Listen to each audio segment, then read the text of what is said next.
OK Stalker 2 just released, and my PC can barely handle original trilogy. So here is some lore to get you more known with the zone. Also, if you enjoy the video, leave a like and subscribe. It would really help me out.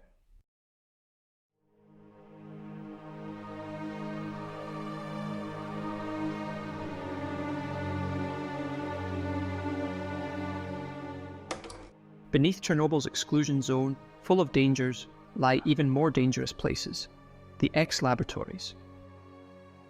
After the first Chernobyl disaster in April of 1986, the government of the USSR was forced to evacuate all nearby areas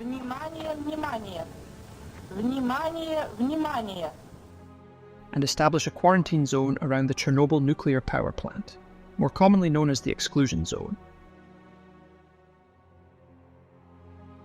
The zone is the 60 kilometers wide area of exclusion that was set up around the Chernobyl NPP following the 1986 disaster and extended by the second Chernobyl disaster in 2006.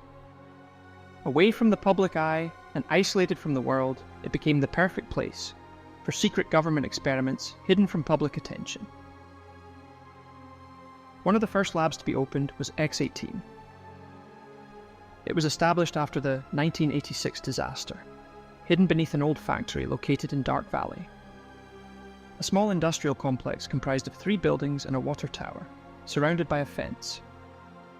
It is located in the centre of Dark Valley, between a small farm to the south and a bandit base to the north. We were never told whether the factory was used for something before the first disaster, or if it was always intended to be just a cover-up for the lab hidden beneath it.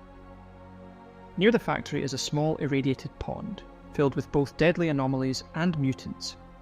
It could be that the pond was used by the lab personnel to dispose of toxic and radioactive waste, but it might also be just a small pond irradiated over time by the zone itself. X18 is a laboratory that was used to study the effects of psychic radiation on living cells using Kaimanov emitters. The lab and its research were crucial in the development of the brain scorcher. Additionally, they would examine and take notes on the mutations of living beings following exposure to these emissions. Because of those same experiments, the lab is now filled with both humanoid and animal-like abominations. We were first introduced to the X labs in Shadow of Chernobyl. The player was told that the X labs have long been shut down, sealed off, and that no one has gone into them since.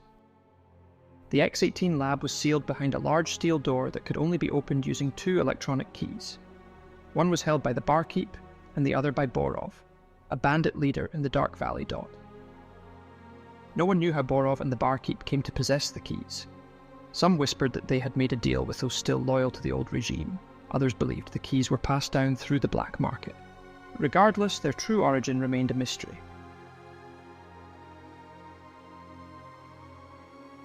Even though we were told that no one had gone into Lab X18 after it was sealed, there are clear signs that some people managed to get in.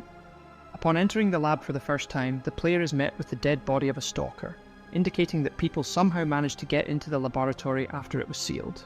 They likely used the large underground tunnel system beneath the zone. As the player ventures deeper, it becomes evident that the lab is a dangerous, barely contained pocket of the zone's horrors. The lab is filled with dangerous mutants and a few anomalies. One of the most terrifying creatures lurking within is a pseudogene, a massive, near unstoppable mutant that towers over any opponent. It has thick skin, making it incredibly hard to kill. Another mutant lurking in the lab is the Snork. These were once humans, but now they're twisted creatures with old, torn gas masks fused to their faces. Their bodies are all messed up from the zone's mutations. Snorks move fast, crawling and jumping on all fours like animals as they hunt. They're known for sneaking up on stalkers and jumping out from the shadows to attack with crazy speed and aggression. The Poltergeist is a sneaky and eerie mutant.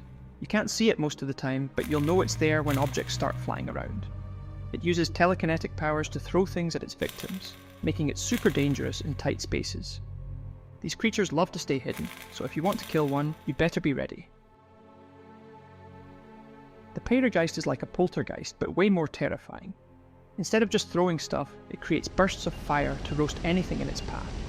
If you see flames out of nowhere, you're probably too late. The first machine we encounter resembles industrial equipment found in real-life settings, such as old laboratories, chemical processing plants, or water treatment facilities. Its structure, with pipes, a circular tank, and hanging machinery, could be inspired by various types of equipment used for mixing, processing, or purifying substances. Next, there's a pod that looks like a containment or cryogenic storage unit, like the ones labs use for storing biological samples. But here it's holding mutated creatures or dangerous samples instead. In real life, labs use similar setups, just a lot less creepy. Then, hanging from the ceiling, there's this huge rusty piece of equipment that looks like old Soviet machinery you'd see in abandoned places. It's got a heavy metal body, covered in pipes, bolts, and rust. Definitely looks like it's been sitting there for years. It could be a reactor or some big machine for processing toxic materials. The lab is also packed with containers for radioactive and chemical materials, which supports the theory that pond outside was used to dispose of it. In the end, Lab X18 stays as one of the most iconic locations in the S.T.A.L.K.E.R universe. I hope I'll have the time and money for a better PC so we can explore the new lore in S.T.A.L.K.E.R 2. Until then, see you again, Stalkers.